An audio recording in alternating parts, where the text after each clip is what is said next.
joining us and welcome.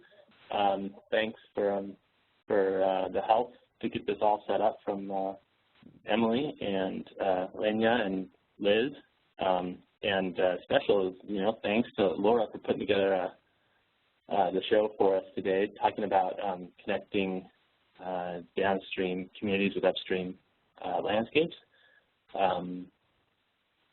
So I think everyone's name's up on the board now. Usually,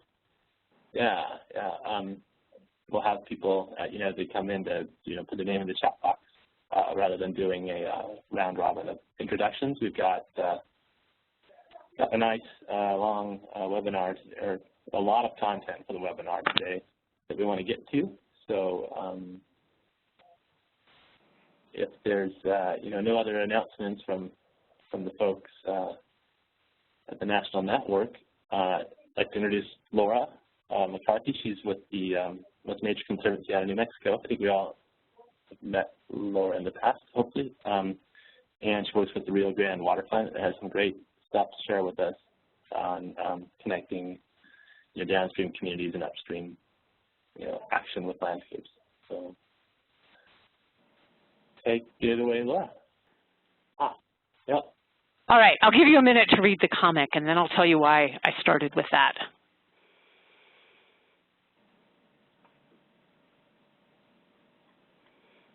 I like this because it's kind of the opposite of the effect that we're looking for in terms of, the dad he's totally disconnected from the mudslides and the rain. He's focused on the game. And, in our ideal world where we've got downstream water users caring, maybe they won't be panicked like the little girl, but at least looking for some kind of reasonable action. And this discussion topic today, I distinctly remember when it came up during the brainstorming sessions that we had in Santa Fe for the joint FLN and FAC networks. And I offered to do this webinar because this is something I've thought about a lot. So I'm going to cover these 6 things, and then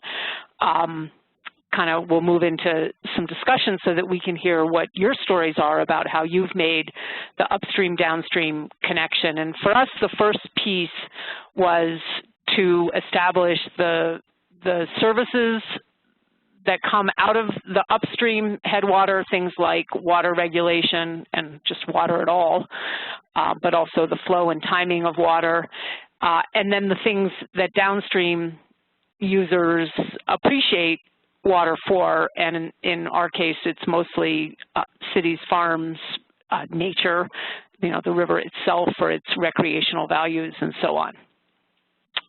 One of our partners showed these slides on Friday at a presentation I was at, and I just loved it. So I asked her to borrow them because this is a small-scale example that within the Rio Grande Water Fund area that just makes the case perfectly. So you can see the Sandia Mountains there. If you've ever been to Albuquerque, you're looking at the other side. So this mountain range or this view of the mountains is the east side, and you can see the spring, and then the homes that are right there below it on the mountain.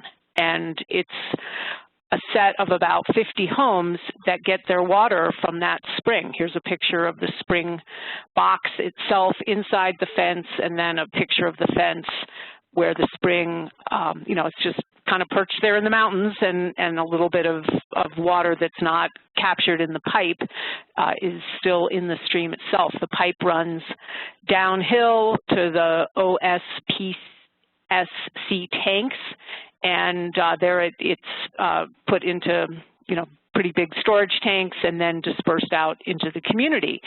So for this community, what happens in these mountains is really important to their water supply. And in fact, along this mountain range, there are 20 more little water systems just like this one. And the map here on the left shows some of the insect and disease problems, and the photo shows you what some of the dieback has looked like. There's where it says Sandia Park, that's the community we were just looking at. And in fact, the whole mountain chain is mostly in wilderness and has very, very little management. So in terms of where, that was not what I wanted to do. I wanted to use my cursor. Yeah, okay. Can you see the cursor, or is it not showing up? We see it. Yep. Okay, so there's a definite management program to kind of work their way around the non-wilderness areas, and of course that's going to be really important to this community. So this is one way of showing that upstream-downstream connection, with the upstream being what happens in the mountains and downstream here being this community that's dependent on Cienega Spring.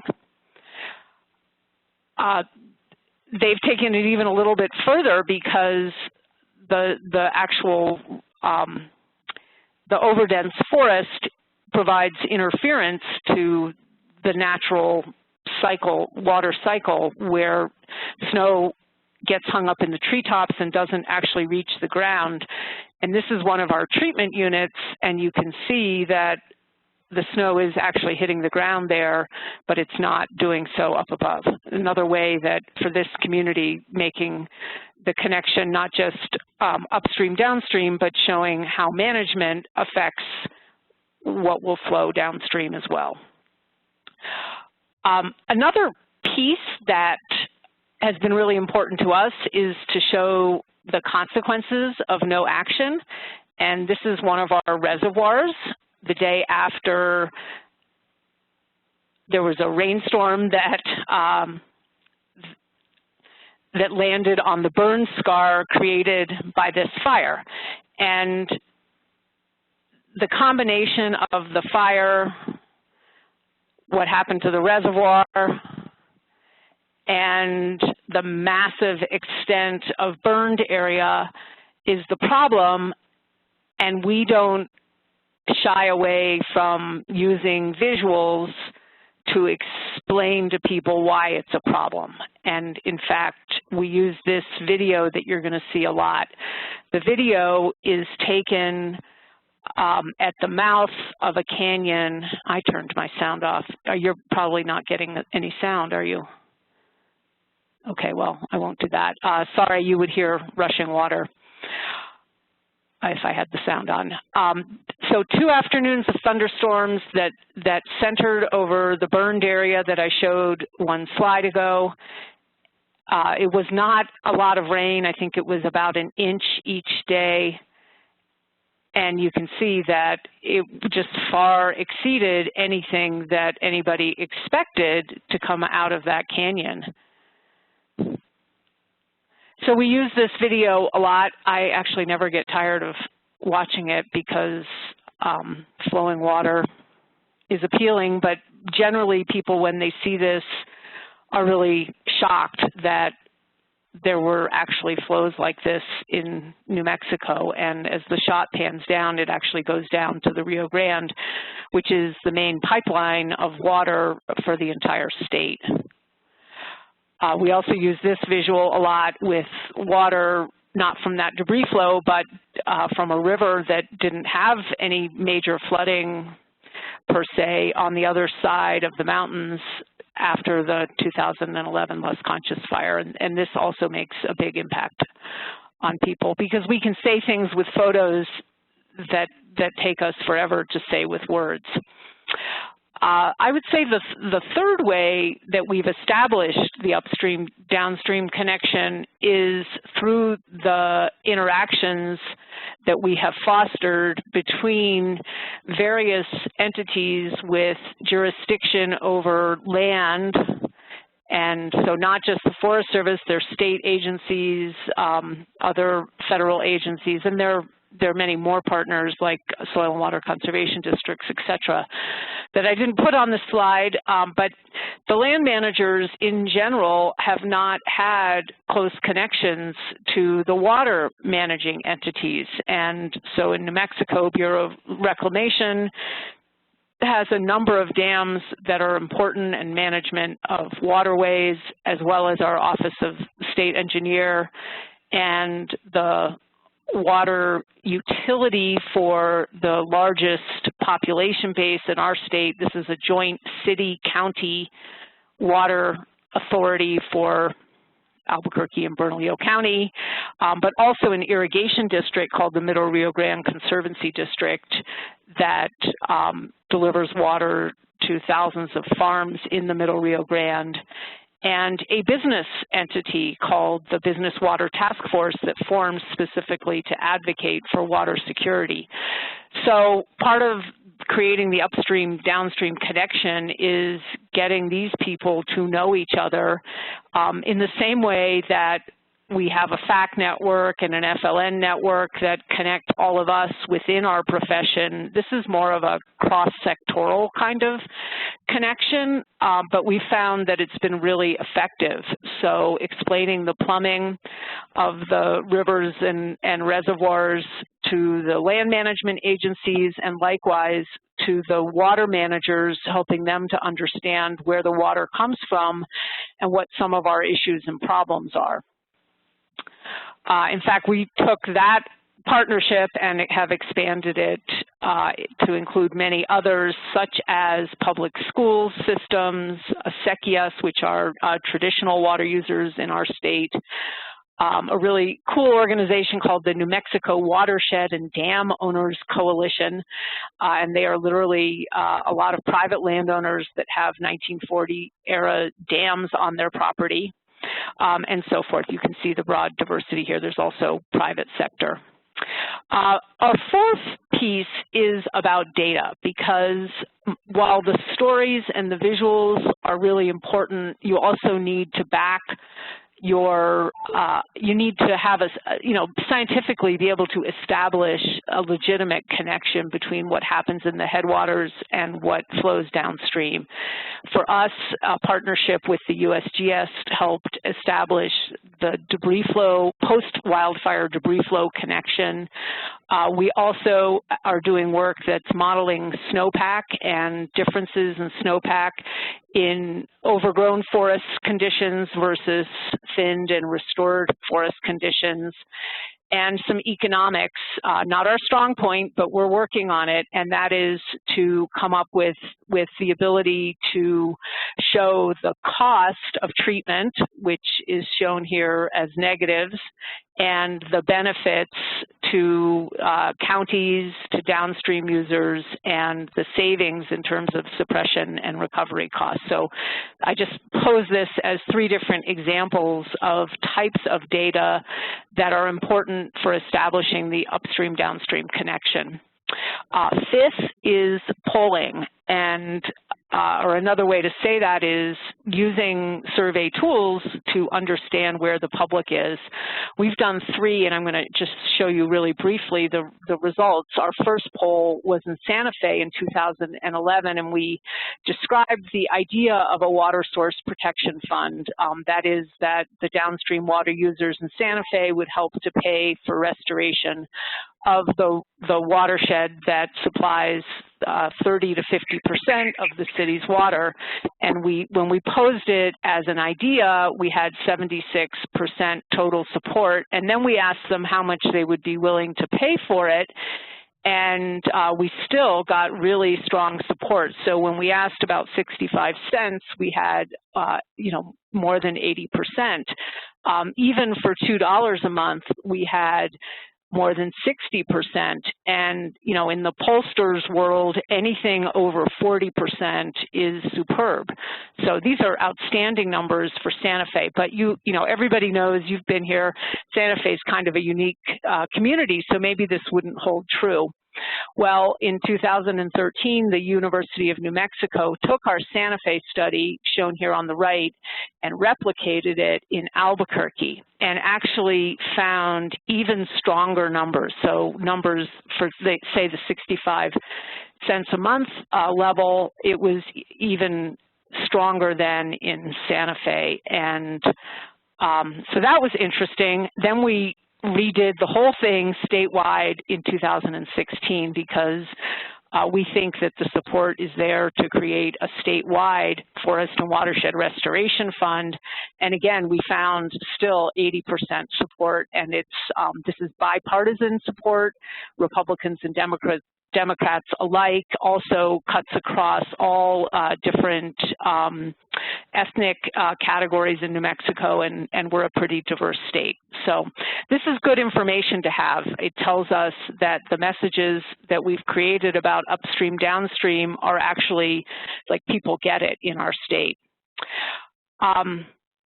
The last thing I wanted to cover was the formal communications, and we've developed a number of materials to support our Rio Grande Water Fund, and we have a really tiny budget. So, like, what I'm going to show you here is this was not expensive. This is called an infographic, and we use it all the time to tell our story. So it starts with the story of snow in the mountains, thinking of mountains as the water towers for our state. Then we introduce the idea that the forests are overgrown and they're in a condition now where they need restoration and thinning work. And if we do that work, then that will help secure water for the future downstream for things that people care about, whether it's rafting and economic uses, or water in your tap, or water for farms. All of that then supports water for fish and habitat. And then we kind of wrap up our story with the role of fire, because fire is a good thing in a restored forest or a forest that's not overgrown. That's normal for the Southwest, but when we have overgrown conditions, then we get fire that's damaging to watersheds. So this infographic has been a really useful tool for us. We've also distilled our key messages about the Rio Grande Water Fund. We've articulated our objective as simply as we could, and that is to restore 600,000 acres over 20 years. We are able to talk succinctly about our results, increasing treatment area, generating, or actually these are our goals. That's mislabeled because results implies we've already gotten there. We're at 3 times the treatment area. We're at 8 million out of 21 million goal, and we've probably created around 100 jobs so far. But this is what we're aspiring to, and then we are reaching about 350 youth with our education programs. So our solution then well, I'm going to keep going with this. A little review of the water fund model in and of itself. So the water funds folks have probably heard about water funds from all kinds of places. This particular example is from Quito, Ecuador, developed 13 years ago now. Ecuador with a big population, also breweries and Coca-Cola with their corporate bases there. Doing a lot of bottling, needing clean water badly, forming a water fund that collected revenue from the water utility and the corporations and invested that upstream in the biosphere reserve, improving management practices such that clean water was then provided back to the city, and the return on investment was not in the form of dollars, but was in the form of clean water that kept them from having to build expensive filtration plants. This water fund model is something that that we used for both Santa Fe and the Rio Grande, as we talked about when we were when folks were out here visiting and we did that field trip. And the Nature Conservancy is putting a fair amount of energy right now into thinking about how to replicate water funds. So this diagram that you see, and which is my last slide, is showing the different stages of creation of a water fund. And this is it's part of a toolkit that is in development now, and you can see under design, there's a whole list of things from planning and feasibility studies, economic analysis, communications planning, and so forth. And we've had a lot of debate about what phase, is that a design phase activity, or is that a creation phase, or a pre-feasibility? And what we're coming to realize is you actually need to do some level of activity for each one of those categories that are listed in pre-feasibility, in design, in creation, in operation. That and communications is a good example. You can't just leave it to one stage. So this is being revised, but I wanted to show it because we have potentially the opportunity to create a little mini network around we have an opportunity to create a mini network to do thinking about pre-feasibility for a water fund, to kind of evaluate this question that I have here as a discussion topic, actually question number 2, how do you know if a water fund is the right tool for you? And we're looking to see if there are some communities in the Western U.S. that would want to work with us on that. It's just an idea. It's something I wanted to throw out there as a discussion topic. So you can see kind of the summary is the 6 different things that I touched on in showing you how we built our story for the Rio Grande Water Fund, and was hoping to hear from some of you all about how you share, hear from you, let you share your story and hear what's worked for you and how you've made your upstream, downstream connection, as well as any thoughts you might have about how you know if a water fund is the right tool. So with that, I will, I'm done, and I think, Chris, you had maybe offered to kind of go first in the sharing about your own story from the place where you work.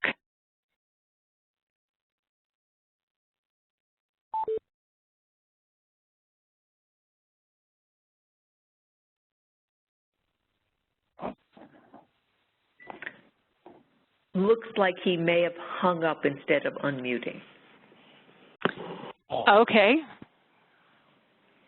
This is Eric. I'll jump in. I really appreciate everything you put together. That's a lot of great ideas, and I know as far as what we're doing here at Springs Utilities, it's been kind of an interesting world since Waldo Canyon. I think it has brought more attention here locally, not as much as identifying with, water supply, but it's as much impact as we've had on public safety issues. We've had recreation impacts and whatnot.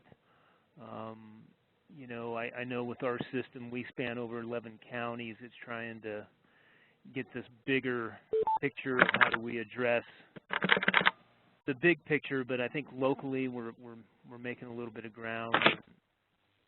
Fortunately, it was like one of your slides said, don't let a good crisis go to waste. That's been kind of how we've jumped our forest management program here. We started out with $250,000 a year budget to $1.5 million. That's lent to a lot of work with the U.S. Forest Service, working with Coalition for Upper South Platte. It's just kind of, I think, site-specific and how you can get down the road on these things. But that's definitely give me a lot of things to think about for how to approach things on a bigger, wider scale.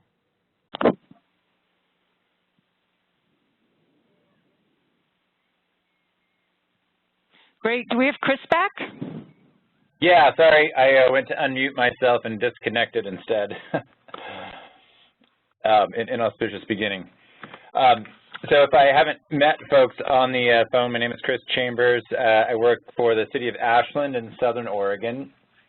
And we got to a local water fund option in a little bit different way than what Laura was talking about, though I think the same ideas. The city relies almost solely on water from the Ashland Creek Watershed directly above the town, and that's only about a 15,000-acre area. of which only 12,000 or so drains to our one reservoir.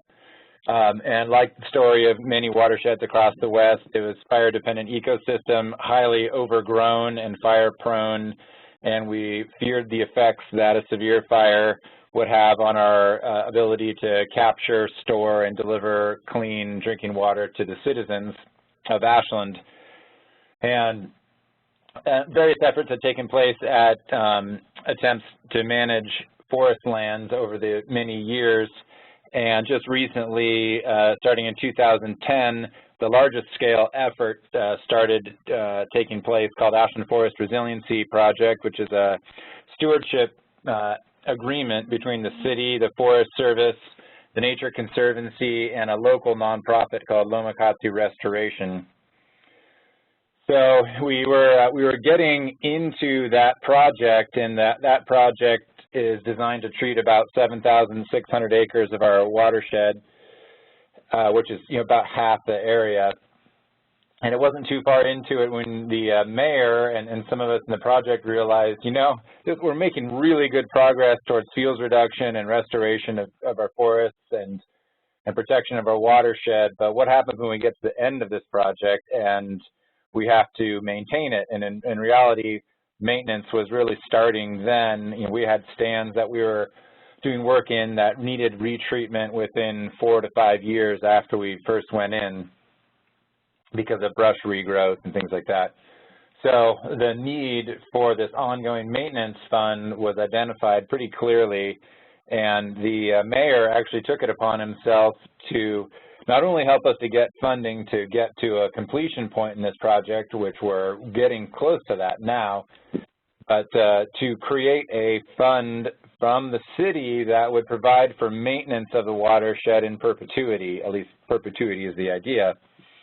And so he actually went to the city council right off the bat and said, well, we've done some math and we think we need $175,000 a year just to keep up with the maintenance. And that's basically penciled out on a 10-year maintenance cycle for all the acres that we're treating in the watershed, whether we come back with fire or some mechanical means to keep the fuels at a reasonable level.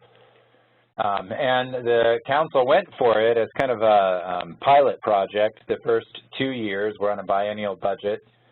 And then they came back and said, well, that worked, and we need to decide now to have a permanent fund. And the way that our budgeting works, if you ask for a raise in your utility rates, it doesn't have to go to the voters. It just goes to the city council for a ratification. And so it was presented to the council, and we worked on a proposal. And so we kind of shortcut some of the steps that Laura talked about in having direct public involvement. And I think we had been able to make the case in the public already. We had had a fire in 2009 that threatened the watershed. And so I think people had the realization that, yeah, it could happen, and it almost happened here, where we almost lost a big chunk of the watershed. And we have lightning storms every summer, and we get small fires, and it's just a matter of time before one of those turns into a big fire. So the council approved the proposal, and it provides for $175,000 per year for watershed maintenance. The title is on the utility bill, so you get your utility bill in the mail, and it actually says Ashland Forest Resiliency Charge.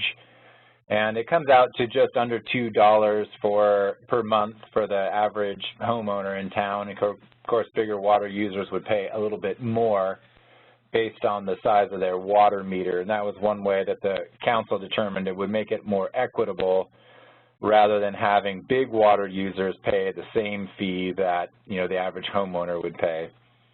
And so we're in our first biennium of the officially approved version of this, and we have a contract out that allows for burning as maintenance or other mechanical maintenance as needed, but we'd like to see fire put on the ground as the primary means of maintaining the watershed in a more fire-safe state over time. And we actually conducted a burn last week jointly with the Forest Service that was paid for out of these funds. So it's happening now, and we're really excited about the future of this and having a stable funding source, which has been super for leveraging other funds, federal and non-federal. We actually got an Oregon Watershed Enhancement Board fund, and part of the grant match in that funding from Oregon Watershed Enhancement Board is the city's money that we're putting on the table for this project. So a little different way to look at it, and that might be a successful way for smaller utilities or governments. The city is its own water utility, and so we didn't have to work with an external managing body for our water source. It's all internal to the city government. That is a great story. I didn't realize how far Ashland had come, and I wonder what kind of communication and visuals do you use with the public now that the money is flowing? So far we've only provided a report back to council on that initial kind of pilot money that they put in, and that just becomes part of the public record. Although when this whole thing went through council, there was a lot about it in the newspaper, but really I didn't get any calls from the public saying this is a bad idea. And I went to the public hearing that they actually cast the votes, and really nobody showed up to oppose it. I think that we've just elevated the consciousness that water is so important, and it didn't hurt that we were doing it during the worst 2 years of drought that in our recorded history here in Ashland.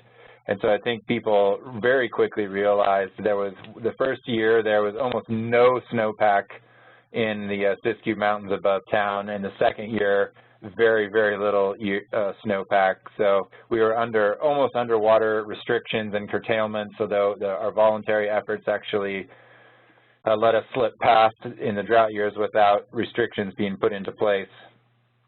But I think that mood and the motivation was very apparent to people that this was something that we really needed to do. And with the amount of external funds that have come into the Ashland Forest Resiliency Project, and that's pretty well known around town, we didn't really have to do much convincing of folks to get the approval.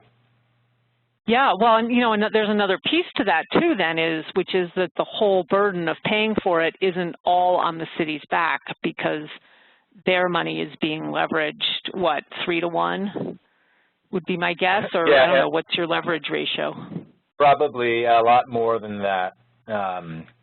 If we've put in, I would say overall, including my salary is paid for out of our water fund to engage with this collaborative project and other efforts for, excuse me, for fire prevention and watershed restoration. So I'm sure we've come close to about $1 million the city has put in, and we've it's probably more like a 10-to-1 payoff that we're working towards $10 million externally that's been put into this work. So it is a big payoff, and I think a lot of communities just need to show what our local congressional representative called skin in the game, that you really have something that you are contributing to it, whether, staff time is great, but if communities can put in cold, hard cash to make the treatments or whatever it is, restoration or education, work on the ground, that shows a lot of initiative, and I think really puts you further along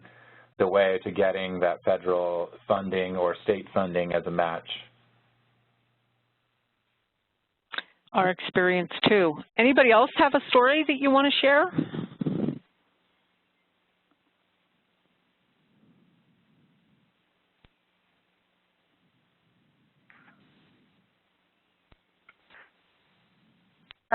This is Becca. I have a couple of thoughts.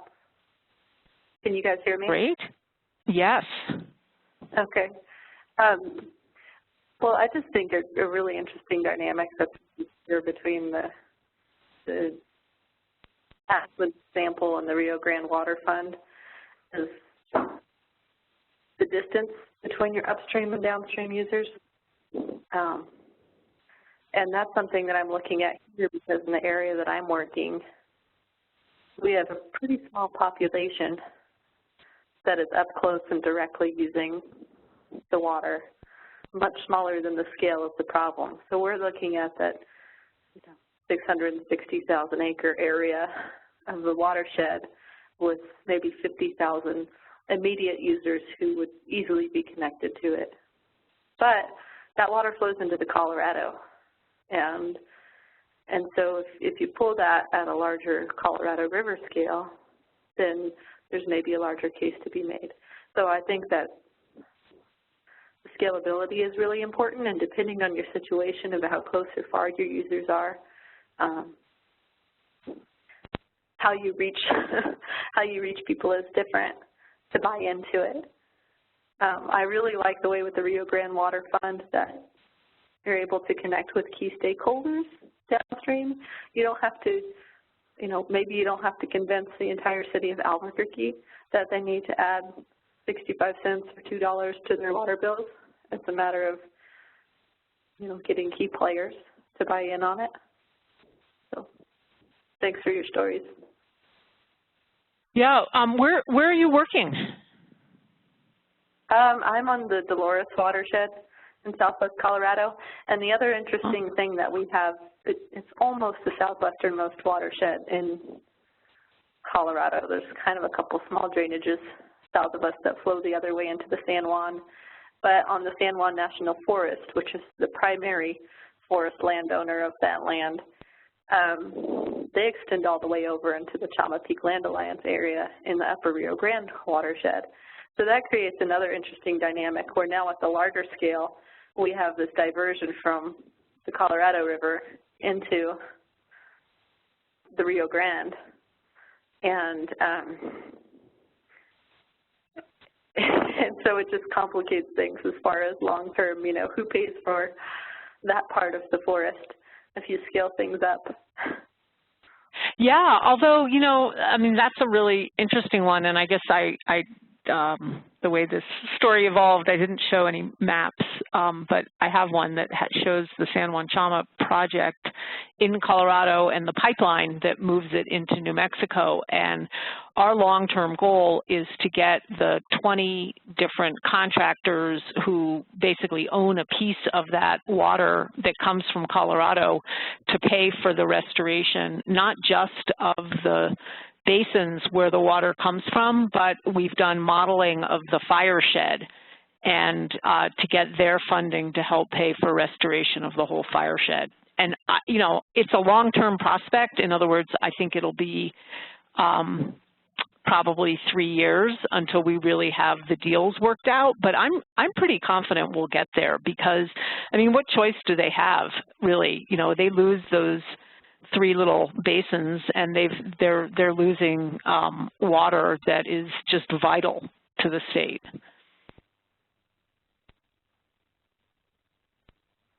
Anybody else have a story?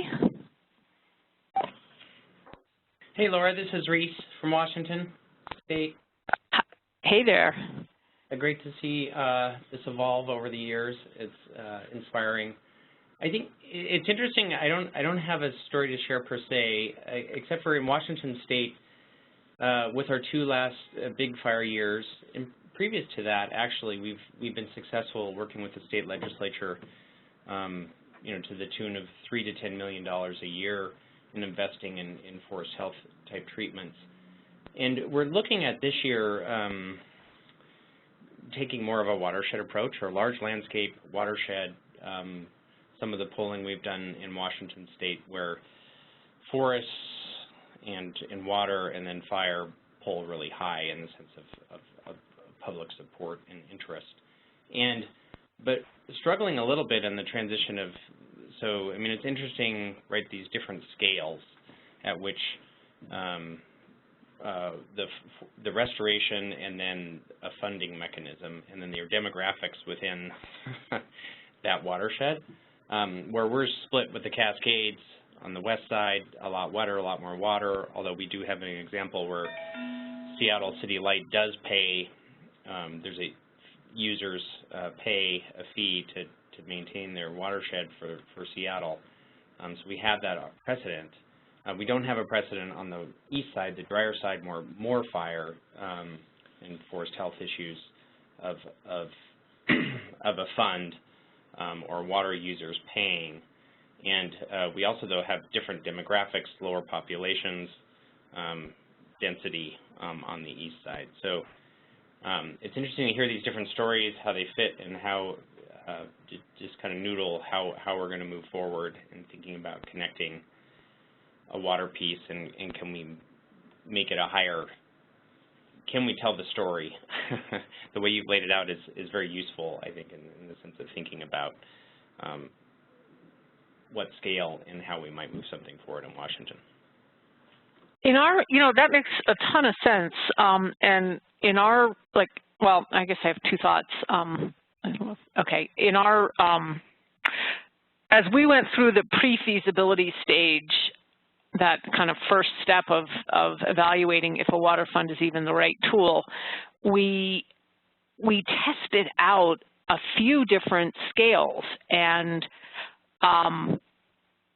the first iteration was really narrow, and everybody complained about that. It wasn't right. It didn't make sense to them. None of the external partners really grasped it. And then we went to a really big scale, and that we got overwhelmed by that and thought we could never do that. And then we scaled it back some, and finally kind of felt that we had hit it right, because the scale, the question of scale, stopped being a topic of conversation among our partners, and that was how we knew that we kind of had something we could go with. But the conversations when it was wrong were still incredibly valuable, because that's how we learned how to make it work. Interesting.